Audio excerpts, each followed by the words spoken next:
It's that time of the week when we look at family issues. And for the last number of weeks, we've been joined on the show by Alan Morris from Alpha Ireland. And of course, Alan has run a number of seminars, marriage seminars in the past. And he's been working on the AlanMarriage course for 8 years now. And today we are going through another part in our series through the AlanMarriage course with Alan. And today, Alan, we're talking about the big subject that I'm certain is going to generate a little bit of interest as soon as I say the heading. Today's subject is good sex. Good sex, yeah. It's sometimes we shy away from that subject, or it's too personal, or it's too thing. But it's an important part of the whole overall picture of what marriage is, and sex is it's lovely. And I often say, sure, God created it. Yeah, and it's a beautiful thing. Sex is a beautiful thing, and to have it. Yeah, but and we have a heart for marriages, and really what we are trying to do is help couples out there to protect their marriage and to build stronger marriages. Yeah, we have to invest in time. I often say, how do you spell love? Time. Giving time to the one you love and working at it, and cleaning the drains that may be there. Like the marriage course, really, what that does is really helps you to do marriage in a better and a clear way, and using tools that help you to deal with all the things that come into our lives, like conflict, like dealing with relationships around us and things like that. Yeah. So that's what the marriage course does. I suppose, first of all, when we look at sex, Alan, we're living in a society that is saturated by sex. Everything seems to be, I think, influenced by it in some way, shape or form. And it's not always good. Yeah, no, I think in a lot of, like when you see on the TV programs in the cinemas, they separate the sex from the relationship and the commitment. And I think commitment can be a kind of like nearly a dirty word nowadays. Like, things go through tough times, and marriage goes through tough times, but commitment is the kind of the bedrock of working through these things and working together. But a lot of these programs on TV and the cinemas, they don't go into that at all. It's just sex. It's about your desire and instant gratification, and I'm going to conquest. I'm going to get this person into bed. And there's very little about the relationship or commitment and all that.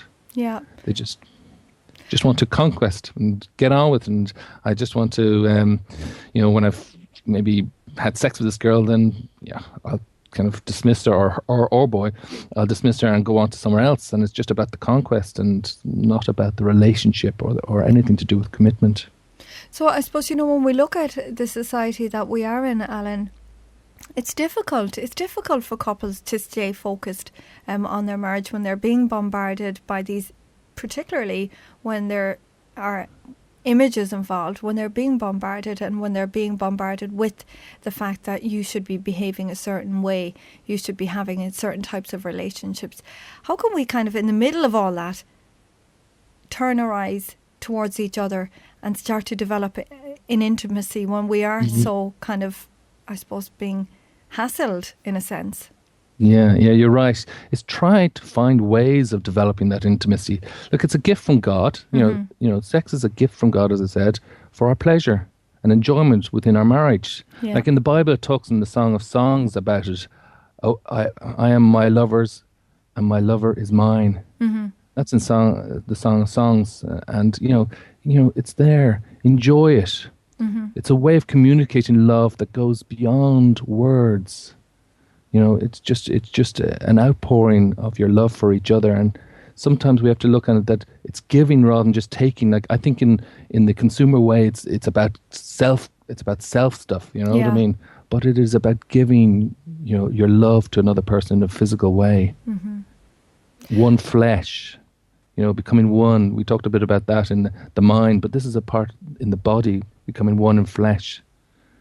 And we're designed to develop over a lifetime of mutual love and understanding as we grow together.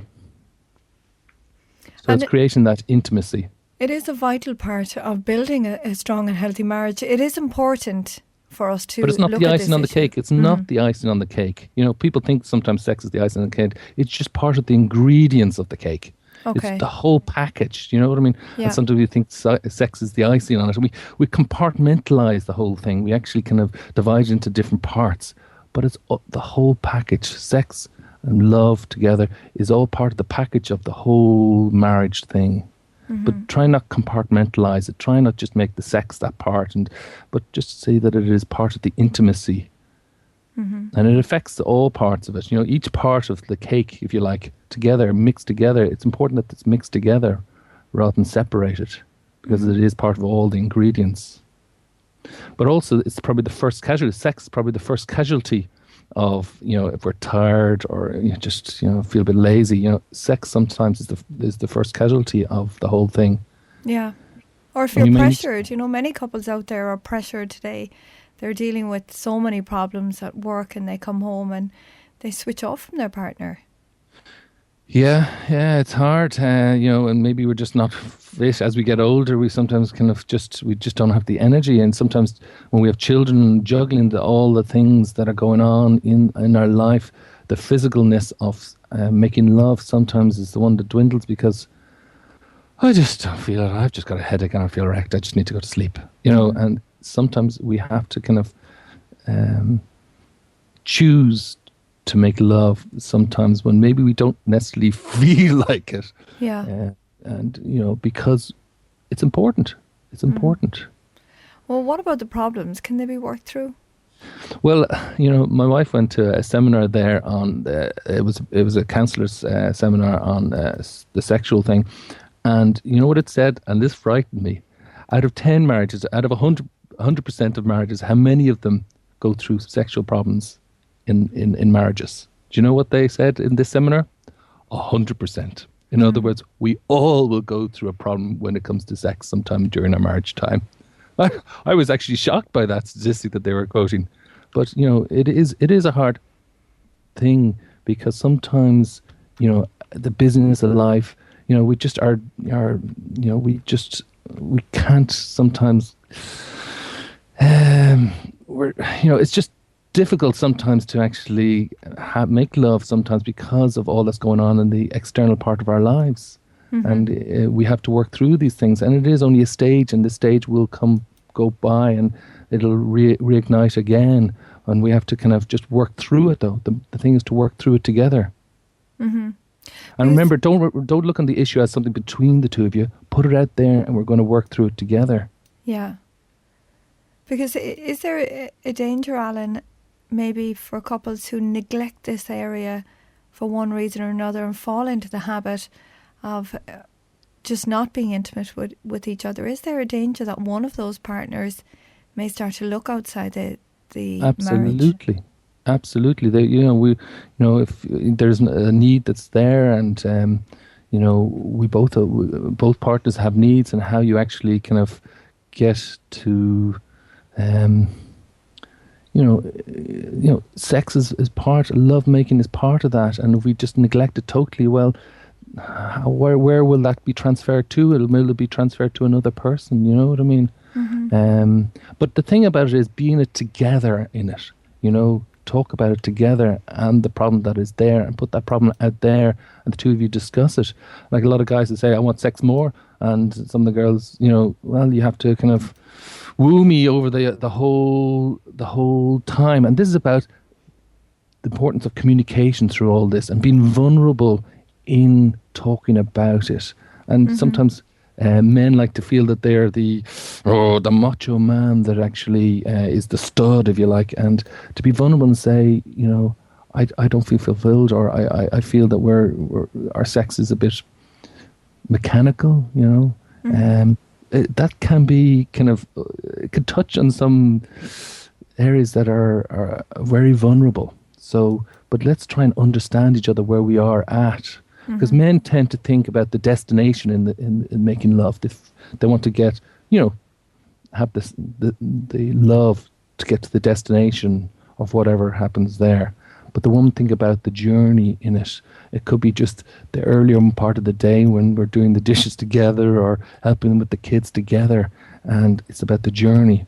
And maybe we both sides need to look at that and think about the other person, the way they're thinking about making love. Tell each other what you enjoy. Don't leave it to guesswork. Tell each other what you enjoy about when you make love together.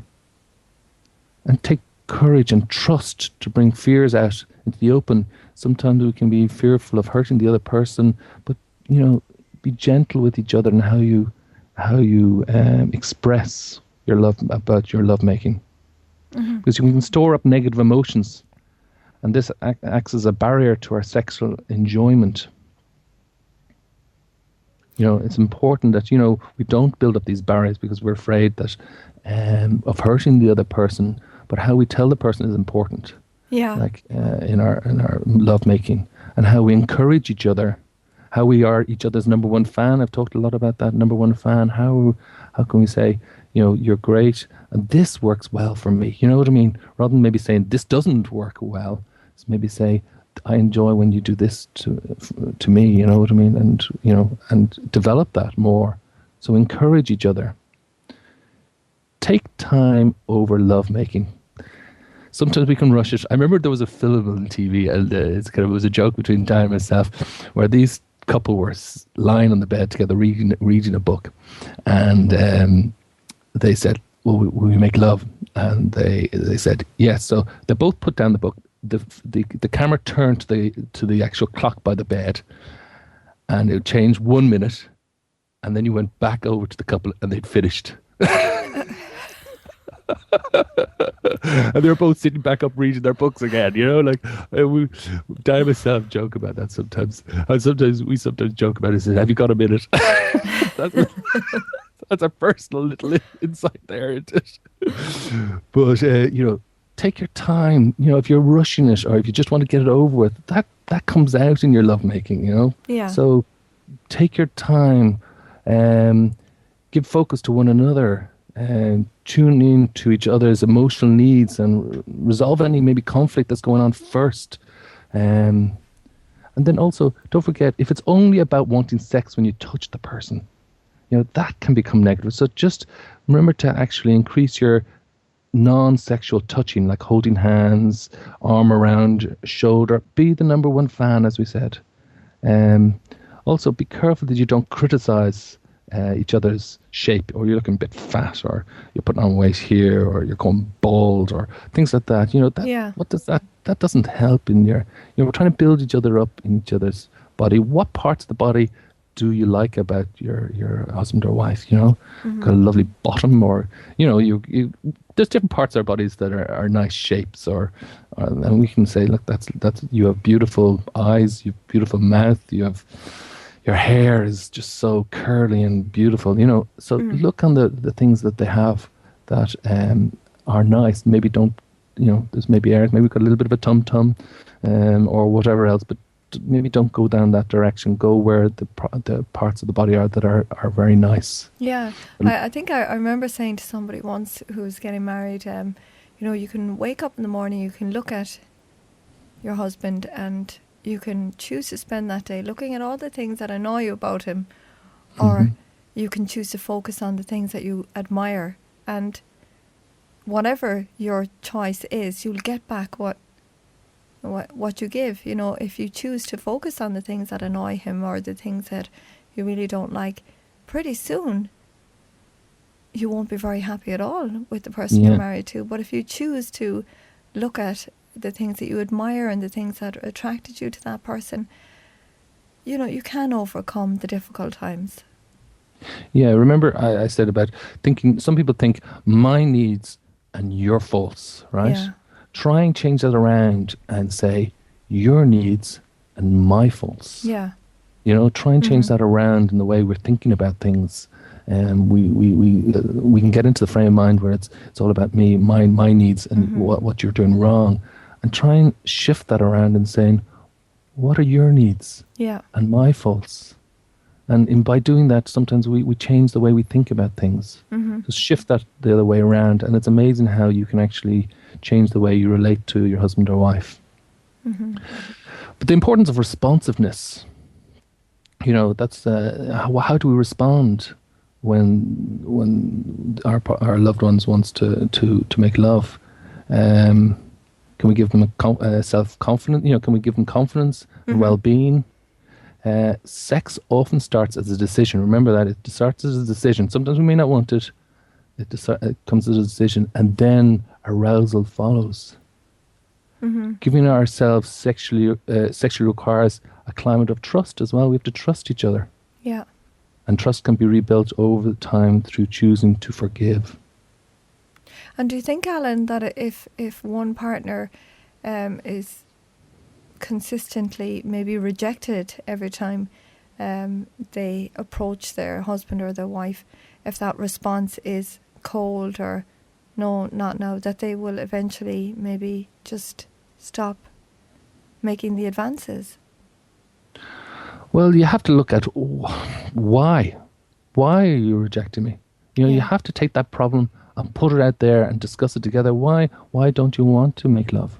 What is going on in your mind and heart when you don't want to respond to me sexually? Is there a physical, like, there could be a physical issue. There could be something like maybe the wife might have something going on inside her body that the husband, she may not have told her husband about, and he thinks it's rejection from him, but it could be a pphysical thing. So let's take the problem out there and let's discuss it. Why? And is it just simply you just don't like me? You don't want to have sex with me or make love with me because you don't like me, and that's a hard one. If that's blatantly what's out there, I don't love you anymore or whatever, because love is a choice. These are kind of questions that, but you need to put it out there and find out what the core of the problem is. It could be just something very simple. It could be something like, it's my time of month, or I've got, like, there's things like that people can have, like thrush or whatever in the parts of the body that can cause pain, or when you're making love and things like that.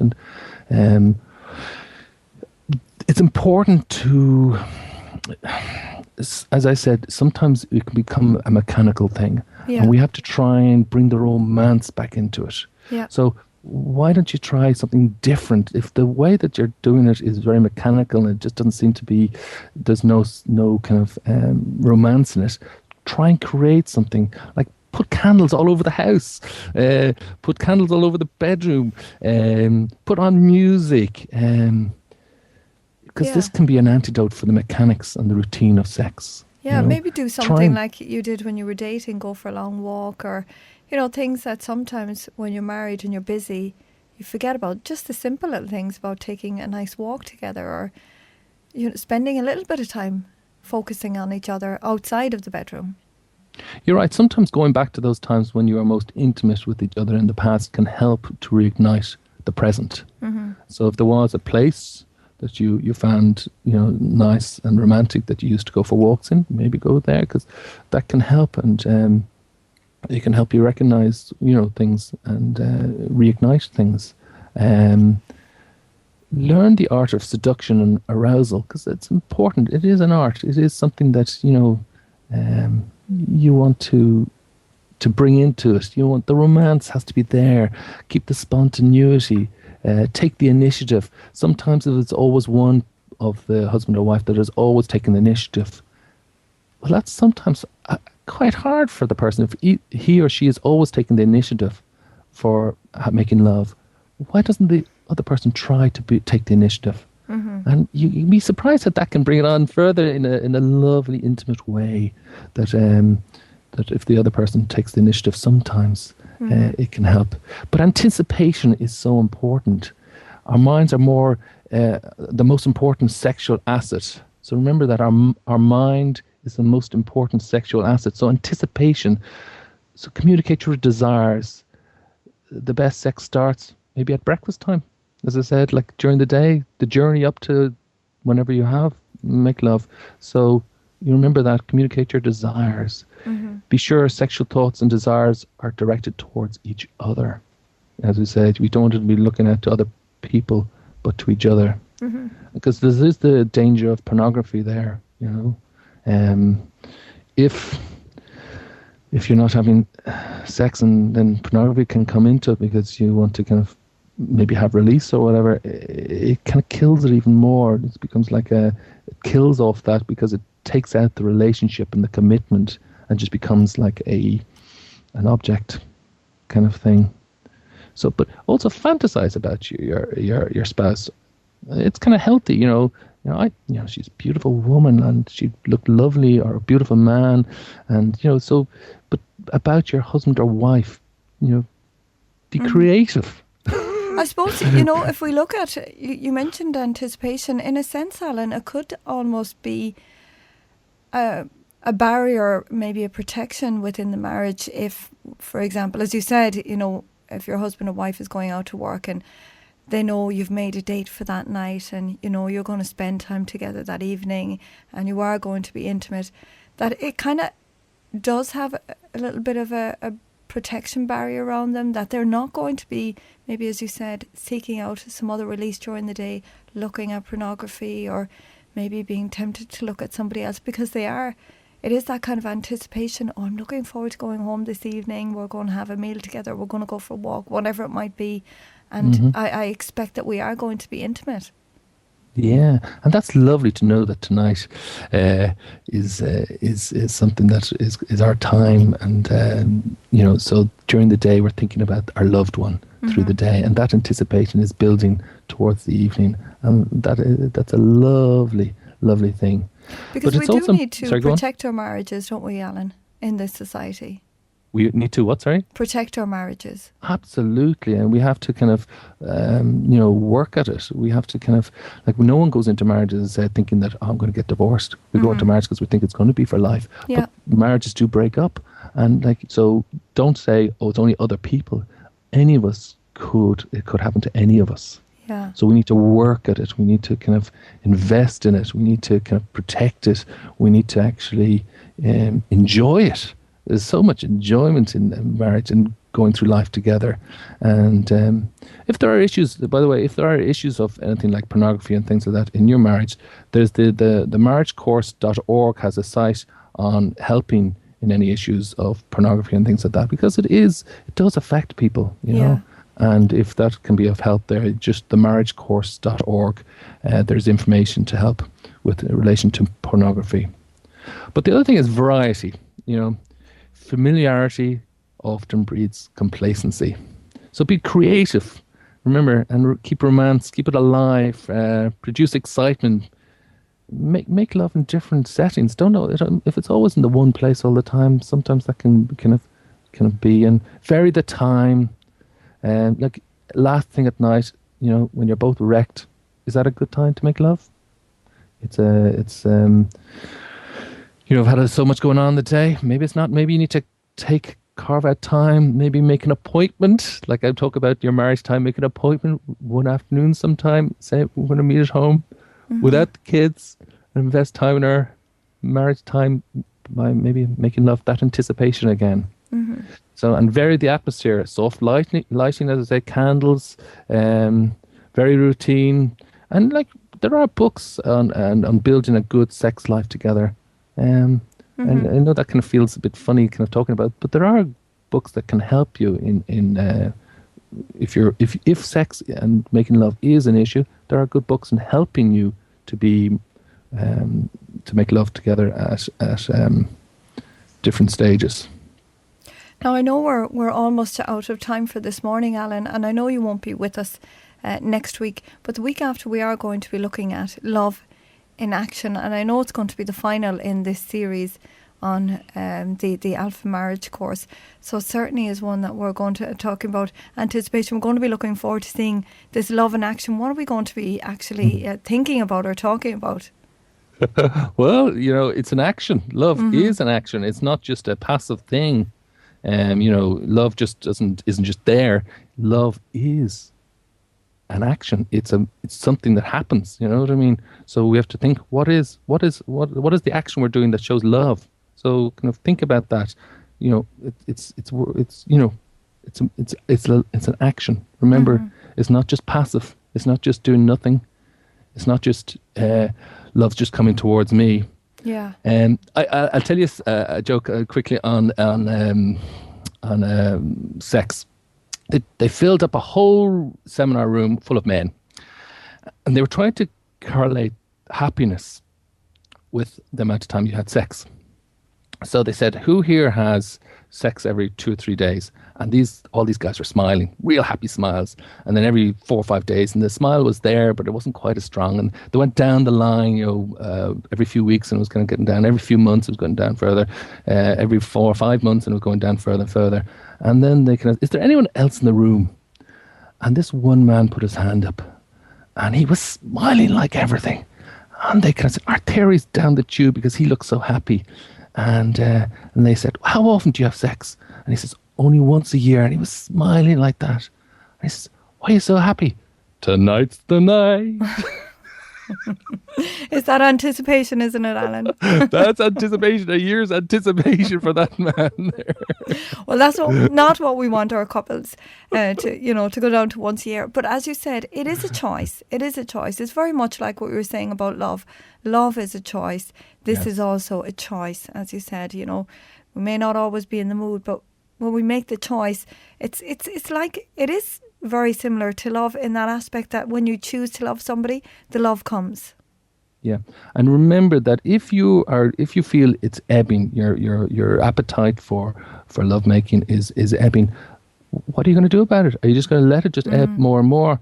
Both sides need to take the initiative and say, look, why don't we try this? Rather than saying you never and all this sort of thing, why don't you say, look, let's do something different. Let's try this. Let's experiment in our creativity for our love in a lovely way, and not always at night when we're exhausted. And maybe let's try and do something different, And just before finishing up, Alan, you mentioned the marriage website. Have you got any other advice for those who are looking for, as you said, different ways of protecting their marriage, different ways of working on it, finding some of the materials that you spoke about?